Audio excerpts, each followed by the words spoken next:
Në parkun kombëtar të Valbonës është çelur sezoni turistik për këtë zonë në një ceremoni ku kanë marrë pjesë autoritetet lokale, si dhe turistë nga vendi dhe të huaj. Kryetari i komunës Margegaj, ku bën pjesë kjo zonë turistike, tha se problem mbetet rruga e papërfunduar, çka mund të ndikojë negativisht tek turizmi. Presim këtë vit 35.000 turistë në Valbon.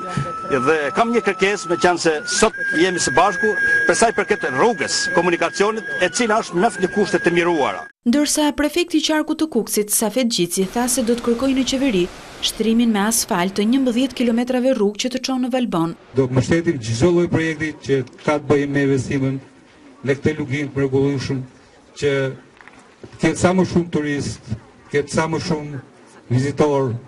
Ndërkohë kreu i qarkut, Ibsen Elezi, tha se një bashkëpunim shumë palësh do të ndikojë shumë pozitivisht në zhvillimin e sektorit të turizmit në Valbon dhe pikat e tjera turistike në qarkun e Kukësit.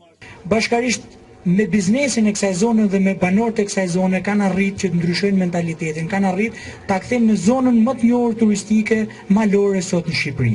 Nga ana e tyre, banorët e luginës së Valbonës kanë shtuar kapacitetet për akomodimin e turistëve. Çelja e sezonit turistik është shoqëruar me prezantimin e kulturës, traditës dhe zakoneve të banorëve të kësaj zone, ndërkohë që është promovuar dhe turizmi ujor në liçenin e Fiersës, i cili realizohet përmes mjeteve lundruese. Parku kombëtar Lugina e Valbonës ndodhet në rrethjen e Tropojës, 25 deri 30 kilometra në veri perëndim të qytetit Bajram Curri dhe ka një sipërfaqe prej 8.000 hektarësh. Lugina nis nga qafa e Valbonës në perëndim dhe përfundon në luginën e Drinit në jug perëndim, pranë digës së hidrocentralit të Fiersës.